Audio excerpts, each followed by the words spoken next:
I'm not saying necessarily that there needs to be a competition, but the men's Final Four needs to pick up the excitement a little bit, needs to be more like the women's Final Four.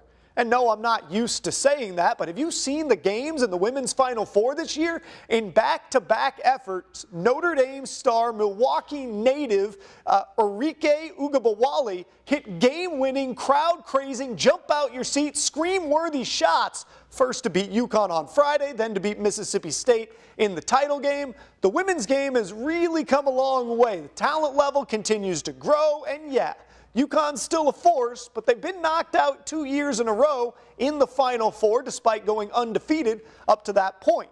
Now, there are transcendent talents all across the country, and they can't all play on one team anymore. Instead, there are pockets of outstanding play all over the nation. And even though the women's game is more likely to go chalk, the Final Four was all one seeds, that's going to change as the trend of talent growth continues. The product has been improving for years, and if you tell my basketball coaching sister I said that, I'm going to deny it, but it's true. The game is eminently watchable. In the men's game, you've seen the pace and space era lead to better ball movement and more three-point attempts. Well, the best women's teams do a fantastic job of that as well. Oregon, UConn, Mississippi State all shoot at or near 40% from range this season, and on a similar number of attempts to the top men's programs in the country. So if you're a basketball fan and you haven't watched the women's game in a few years or maybe ever, give it a shot next season. You're going to be entertained, and that's today's take.